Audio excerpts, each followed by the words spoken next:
Il est de plus en plus fréquent que les éléments de mise en scène que nous réalisons soient appelés à être intégrés dans différentes applications ou plateformes de jeu.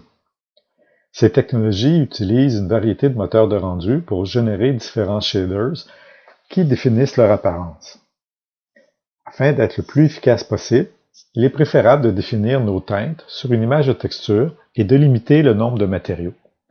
De cette façon, l'intégration dans différentes applications sera plus rapide à ajuster et à modifier avec la direction artistique d'un projet. J'aime bien utiliser le site colораdobe.com pour définir mes couleurs. Lorsque nous arrivons sur ce site, on nous offre d'utiliser la roue pour définir notre palette de couleurs. Si on change de page, avec Explorer, il y a la possibilité de trouver toutes sortes d'harmonies classées par des thèmes de couleurs qui sont les plus populaires ou les plus utilisés. Le plus utilisé étant défini par le nombre de téléchargements. Il y a plusieurs pages comme ça. Et il faut se rappeler que ces palettes de couleurs-là sont utilisées au niveau international. Donc, toutes sortes de préférences en fonction peut-être des cultures, des types de projets pour définir les couleurs. Alors moi, j'aime bien Tendance, qui est assez récent sur le site d'Adobe. Je crois que ça fait moins d'1 an qu'ils ont fait ça. Ils ont classé les couleurs ici par des secteurs professionnels, la mode, le graphisme, l'illustration, interaction, architecture, conception de jeu, et ainsi de suite. Et si on s'arrête à conception de jeu, afficher plus, on se trouve à avoir ici des harmonies de couleurs avec une illustration qui donne un exemple de ce que ça peut donner avec ces harmonies-là. Et là aussi, il y a plusieurs pages. Moi, je me laisse guider par une ambiance que ces harmonies-là peuvent m'offrir. Je vais, dans un premier temps, choisir plusieurs palettes de couleurs ici qui m'intéressent et dans un deuxième temps, être plus sélectif. Alors, naturellement, Adobe nous invite à nous connecter sur leur site pour pouvoir faire des téléchargements, faire des librairies, des collections.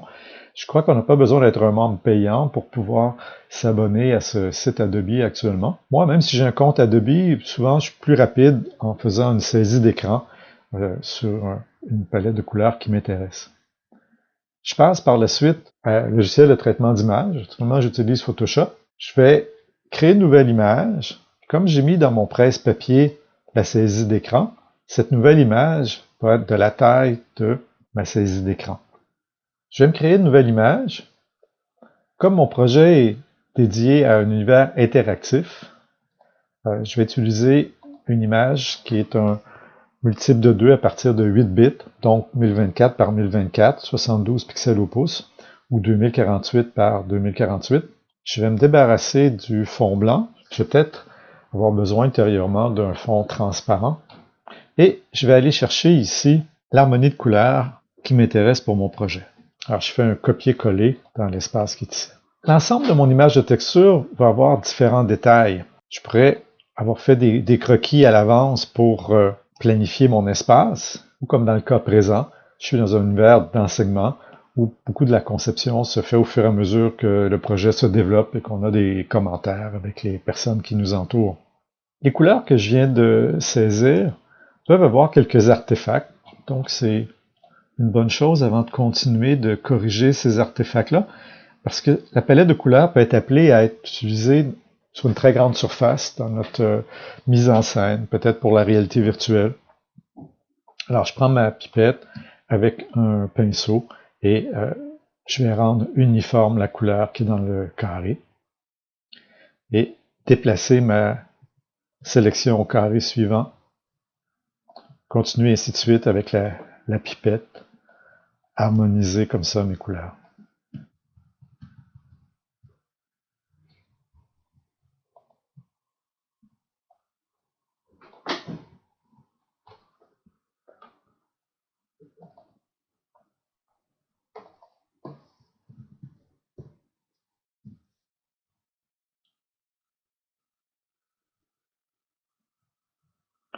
Alors, je vais octroyer une petite zone dans mon image de texture et je vais ici, dans cette zone-là, faire une variation des luminances et des saturations. Pour pas que l'ambiance de ma mise en scène repose entièrement sur mon éclairage. Alors, j'ai copié ici le calque avec les 5 couleurs pour en faire un nouveau calque. et je vais le mettre juste un petit peu au-dessus et ajouter un calque de réglage, activer l'option qui va faire que ça va modifier uniquement le calque qui est en dessous. Je peux monter un petit peu ma saturation et rendre plus foncé mes couleurs. Je vais répéter l'opération. À nouveau, je vais amener ces 5 nouvelles couleurs-là juste un petit peu au-dessus et je vais le faire encore une fois.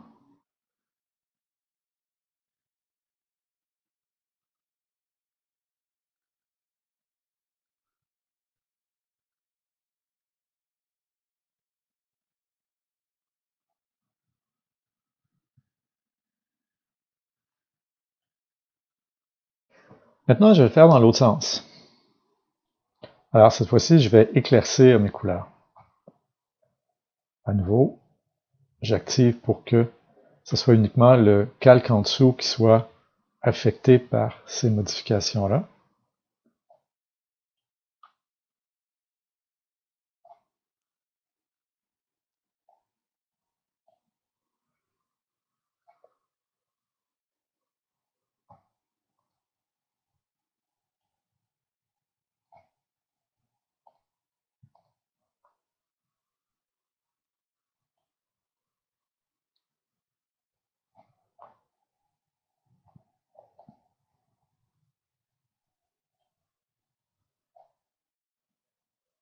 Donc, l'objectif de cette variété de luminance et de saturation est de ne pas être entièrement dépendant de l'ambiance et de l'éclairage de ma mise en scène.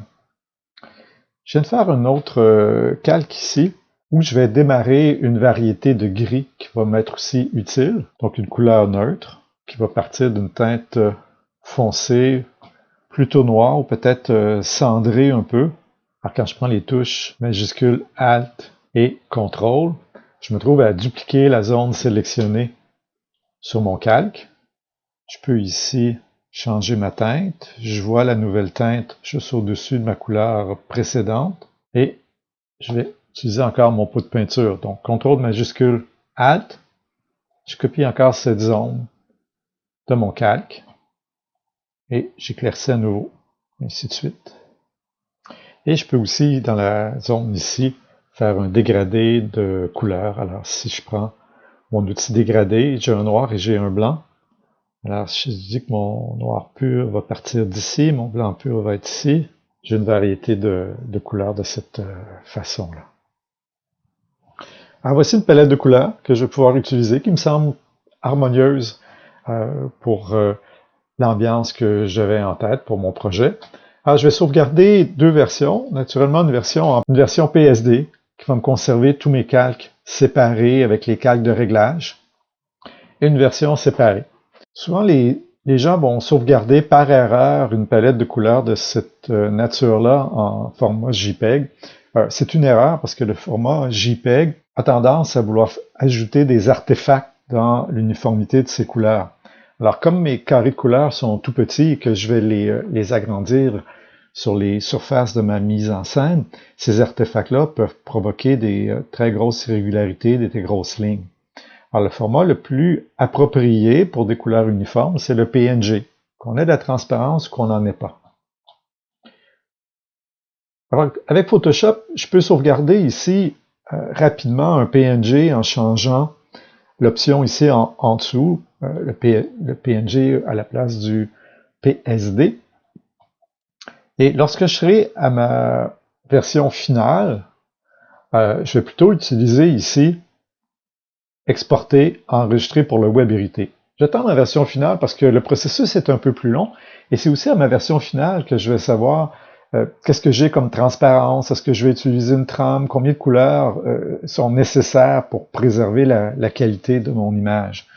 Alors si j'agrandis ici mon image et que je compare à gauche et à droite, ce que je cherche à faire, c'est avoir exactement la même qualité mais le plus léger possible. Alors, je peux voir que en descendant 64 ici, 64 étant le nombre de mes couleurs, je commence à avoir des artefacts. Si j'agrandis un peu, vous allez voir davantage. Alors, tout ça est dépendant du nombre de couleurs impliquées dans l'image de texture. Donc, pour l'instant, avec les détails que j'ai dans mon image de texture, c'est 128 qui convient. Alors peut-être que le nombre de détails va augmenter, puis je vais être obligé d'augmenter le nombre de couleurs. Et en gardant ce nombre-là au minimum requis, eh bien, le poids de mon image va être moins important. Et je peux comparer ici en bas le poids de la nouvelle image versus l'image d'origine, mais l'image d'origine est un PSD. Alors, je vais annuler, je ne suis pas rendu encore à ce processus final et donc j'ai sauvegardé seulement un PNG rapidement. Allons maintenant dans Blender. Donc, je vais créer le moins possible de matériaux et je vais plutôt réutiliser les matériaux dans ma scène. Alors, si je prends une pièce comme celle-ci, une pièce de carrosserie, je vais ajouter un nouveau matériel et lui, ça va être un matériel qui va être réfléchissant, c'est la carrosserie. Alors, je peux dire ici par le nom de ma texture, parce que le nom de la texture, je vais le voir aussi dans une application comme Sketchfab, comme Unity. Ces noms de texture-là sont conservés. Donc, c'est une réflexion. Je peux mettre un niveau, une valeur, réflexion de valeur 1 par texture, voilà. Pour des réflexions semblables, et là, je parle d'une réflexion par rapport à la lumière, pour tout objet dans ma mise en scène ou actuellement sur mon camion qui va avoir cette même réflexion de lumière-là, il faut que je réutilise ce matériel-là et non pas en créer un nouveau. Je vais aller chercher l'éditeur UV. Je pourrais le faire ici avec le menu qui m'est offert en haut, UV Editing. Donc c'est ça, l'éditeur UV. Moi, je préfère changer mon layout de base parce que j'aime bien avoir mes fenêtres à l'horizontale. Donc, avec l'onglet en haut à gauche, je change ici mon timeline pour l'éditeur UV. Je vais aller chercher mon image de texture. Alors, je peux le faire dans les deux panneaux. Donc, ici à droite, je suis dans le panneau du matériel qui se reconnaît par la petite sphère ici. Et mon objet est sélectionné. Donc, la couleur de base, je ne veux pas la modifier justement dans le shader de Blender parce que je ne suis pas certain, une fois rendu dans Unity, une fois rendu dans Sketchfab, que cette couleur va être reconnue correctement. Et en travaillant avec une image de texture, ça veut dire que je peux définir ma palette de couleurs dans Blender et cette palette de couleurs-là va être facile à importer dans des applications complètement différentes. On peut amener ce projet-là dans 3D Max, dans Maya, dans toutes les applications. Les couleurs sont sur la texture, donc il n'y aura pas de variation normalement sur la texture. Alors, je vais changer ici couleur de base avec le petit point pour aller chercher texture image. Et là, je dois charger mon image de texture une fois dans le projet. Je dois appuyer sur le bouton ouvrir, soit celui-ci, soit celui-là. C'est la même chose. Alors, un ou l'autre. Avec ouvrir, je vais aller dans le répertoire où se situe mon image de texture. Alors, c'est celle que je viens de faire avec vous. Et dans l'autre application, au lieu d'appuyer sur ouvrir, je dois la charger. Donc, il faut comprendre que tant que la texture n'est pas sur le matériel ici dans la fenêtre à droite, on ne pourra pas la voir dans la fenêtre de travail. Donc, ici, je ne pèse surtout pas sur le bouton ouvrir parce que je l'ai déjà ouverte dans mon logiciel. Je vais aller chercher celui-ci. Ça, aucun risque de la cloner. Blender s'est amélioré à ce niveau-là. Auparavant, à chaque fois qu'on allait rechercher une image de texture, il la clonait, il en faisait des nouvelles. J'ai remarqué récemment que ce n'était pas le cas actuellement. Mais c'est une bonne habitude de faire attention à ne pas les doubler comme ça. Pour que la texture soit visible dans notre fenêtre de travail, le type de rendu le plus léger, c'est celui-ci, l'ombrage de vue de base. Donc, c'est le plus léger, il n'est pas influencé par l'éclairage. Mais pour voir une image de texture, on doit appuyer ici sur le petit triangle, le bouton qui est là, et aller se mettre en mode texture. De cette façon-là, je vais le voir. Alors, la carrosserie entourant mon moteur vient de tomber invisible. Qu'est-ce qui s'est passé?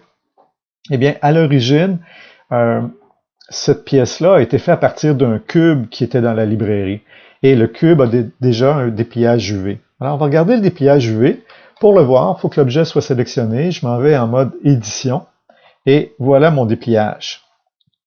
Donc, tous les objets qu'on va chercher avec ajouter, tous les mèches qui sont là ont déjà un dépliage de base. Alors, ce dépliage-là, ce qu'on appelle une carte UV, c'est la position pour chacune des faces sur l'image 2D. Donc, on a une hauteur, on a une largeur, on déplie. Un petit peu comme une boîte de carton qu'on voudrait faire de la sérigraphie avant de s'en servir pour mettre des choses dans la boîte. On va mettre à plat la boîte, puis par la suite, une fois que la sérigraphie va être faite, on va la replier. Alors, ce dépliage-là me convient pas pour ce que je veux faire. Donc, le dépliage le plus rapide pour octroyer des couleurs comme je viens de faire dans UV, c'est d'aller chercher réinitialiser. Donc, normalement, le menu de base de UV se termine à réinitialiser. Ici, j'ai activé un add-on pour les textures UV qui me donne plus de possibilités. Donc, avec réinitialiser, toutes les faces de mon objet sont superposées ici sur le plus large et le plus haut de mon image de texture. Alors, je peux, pour le manipuler, aller chercher mes outils qui sont sur le côté. C'est le raccourci T au clavier qui font apparaître et disparaître. Moi, j'utilise des raccourcis au clavier. Alors, A, plutôt que de faire sélectionner tout dans le menu ici, A sélectionne tout. Et S au clavier, je rapetisse et je vais aller octroyer une couleur ici sur ma palette. Alors, disons que je prends celle-ci. Un petit peu plus clair. Voilà. Si je reviens maintenant en mode objet, voilà, on voit bien notre couleur. Ah, la pièce qui est en avant ici, est-ce que je veux la même réflexion au niveau de la lumière? Donc, est-ce que je veux que la lumière réfléchisse autant que la pièce derrière, ou je voudrais qu'elle réfléchisse davantage? Alors, peut-être que cette pièce-là, pour moi, elle devrait être un peu plus chromée à la lumière, donc réagir davantage avec plus de réflexion. À ce moment-là, je vais créer un nouveau matériel. Alors, ce matériel-là, je vais l'appeler à nouveau réflexion, mais mon grade peut être 2, comme si c'était plus fort avec le terme texture. Je peux vérifier avant mes nomenclatures. J'avais bien utilisé le L, c'est la même nomenclature. Bon, mon T est majuscule. Donc, on essaie d'être uniforme. Lorsqu'on travaille avec des coéquipiers, les gens vont apprécier qu'on soit constant dans nos nomenclatures. Et à nouveau, je dois préciser ici que je vais prendre une texture image. Cette texture image, elle est déjà dans mon application et il se produit la même chose que tout à l'heure, c'est-à-dire que mon dépliage UV est déjà fait sur une zone transparente. Alors, je m'en vais en mode édition, je dois tout sélectionner et UV, je fais à nouveau réinitialiser. A, pour sélectionner l'ensemble de mes éléments et je vais aller chercher une couleur qui va me donner une harmonie intéressante avec ce qui est déjà derrière. Alors, je pourrais essayer celle-ci. Et maintenant, aller chercher des variations. Alors, je fais en sélection de face. Je peux prendre cette face-là. Mon dépliage est déjà fait. Et je vais aller pour chercher pour cette face-là, disons, une couleur différente. Je pourrais reprendre ça ici. Si je tiens Alt au clavier numérique, je suis en sélection de face. Je viens de prendre ici toute la ligne de contour.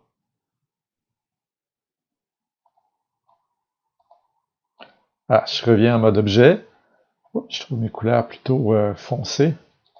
Alors, je vais revenir ici. Je peux prendre ma zone là. Je vais pâlir ça. Et peut-être pâlir ça aussi.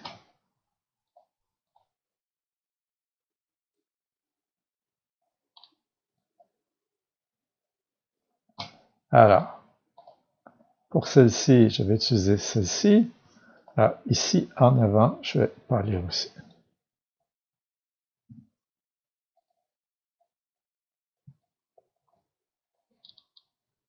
Voilà ici une variété de lignes sur mes éléments. Qu'est-ce que ça ferait si je lui donnais un turquoise à celle-ci aussi?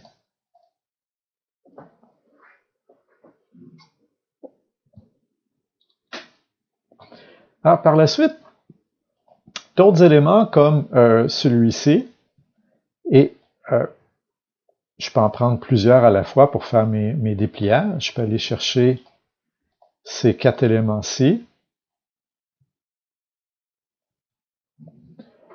Alors, si je vais chercher un matériel existant, donc la réflexion 1, premier niveau, ce matériel-là vient d'être appliqué uniquement sur l'élément sélectionné qui est le dernier, celui qui est resté jaune.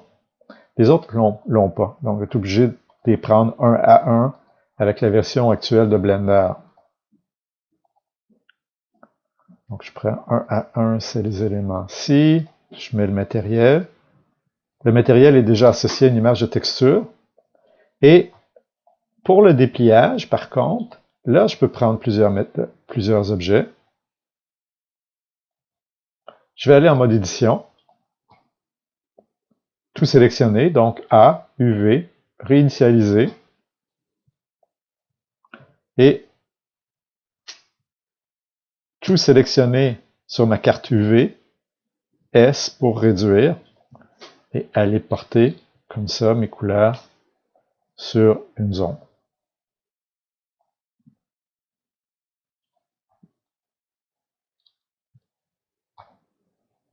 Alors, si je reviens en mode édition, je peux désélectionner avec Alt, prendre des biseaux. Donc, j'ai des rangées complètes de faces qui sont sélectionnées. Je pourrais rappeler là, la petite ligne ici, turquoise, que j'ai sélectionnée pour l'avant.